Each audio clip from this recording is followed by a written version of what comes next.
Stop right there. If you hold a green card, the next few updates could affect your work, your travel, and your future plans. In this video, we'll break down 5 2026 changes green card holders should watch.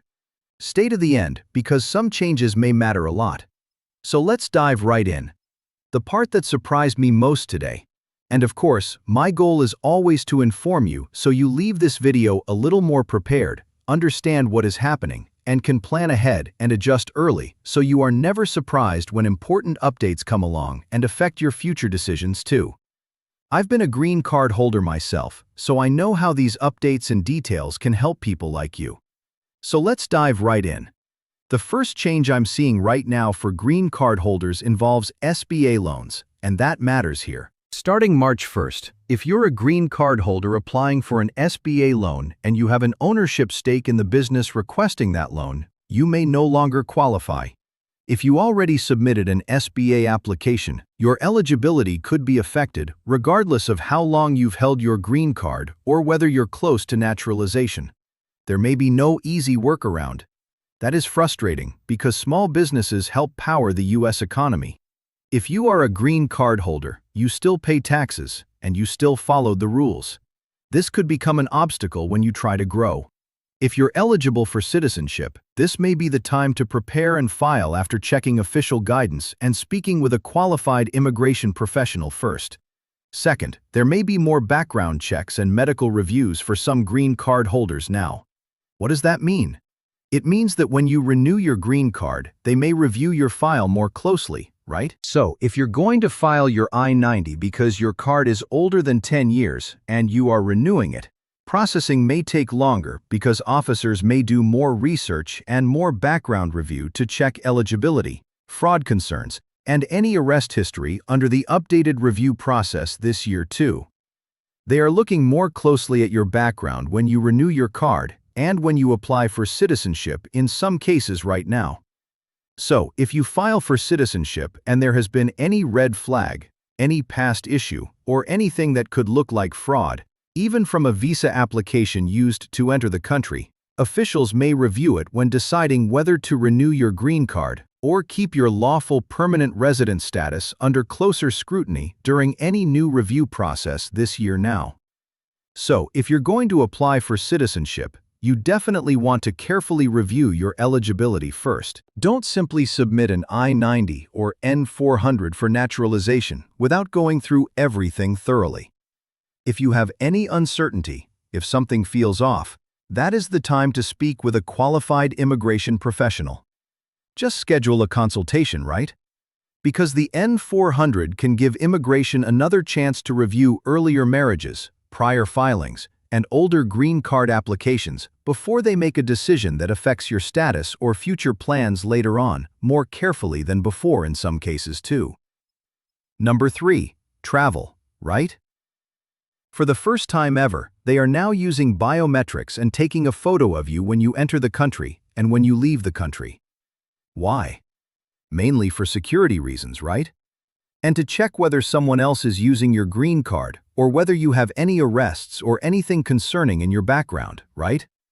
But the biggest issue is your travel history. As you know, as a lawful permanent resident, as a green card holder, you need to keep your time inside the U.S. within reasonable limits so you do not create issues within the year, right? So of course, I know what a lot of people do. Like if you have a business outside of the country or you're going to school outside of the country, you try to travel in and out to try to reset the clock. Guess what? That is now getting much more scrutiny. So if you are outside of the country for more than 6 months, they may stop you and tell you it does not seem like you are really residing in the United States, and that can be outside the terms of your green card. And also, if you have stayed outside the U.S. for more than a year without the proper documentation to return to the country, you stand a very, very strong chance now that they may deem your green card abandoned. You should not stay outside of the country as a green card holder for more than a year, right? So they are now calculating. They're much more meticulous now. They're keeping the records calculated. They know when you are in and out. I mean, back in the day, you could do it with no problem. Stay in the U.S. for 3 months, then leave for 7 or 8, then come back. And people have maintained their green card like that for years, for decades.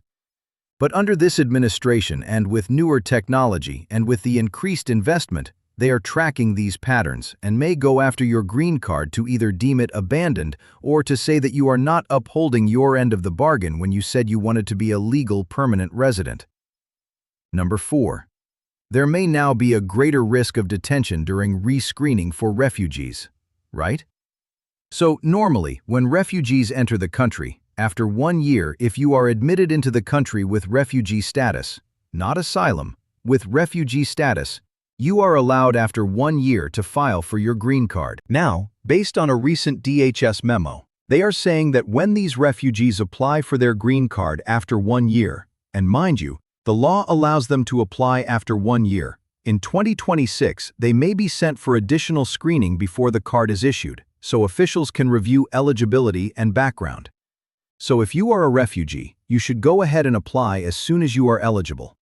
But they are also saying that they may call you in for rescreening to see whether there has been any fraud or criminal activity. The concern is that some reports suggest they could hold people longer while that review is happening, so it is smart to get legal advice if you are unsure. And last but not least, number 5. It is for conditional green card holders. This is one of the most closely watched categories in immigration right now. Conditional green card holders mean that you got your green card, right? You're still a legal permanent resident, but for 2 years, and you have conditions that you have to meet, whether it's through marriage or whether it's through your EB-5 or through business. There are conditions that you have to meet, and what they are doing now, they are doing extra vetting, right? If it's marriage-based, they are definitely checking your address and may verify whether you are still living with that spouse. They may also check your workplace to see whether you are still working at that location, right? They are looking at nearly every detail. So these are the kinds of things that if you are a green card holder, you need to pay close attention to. I hope this helps. And if this was helpful to you or helpful to someone you know, please like, share, and subscribe so you can stay informed about your immigration case and your immigration strategy. And if it's helpful, pass it along.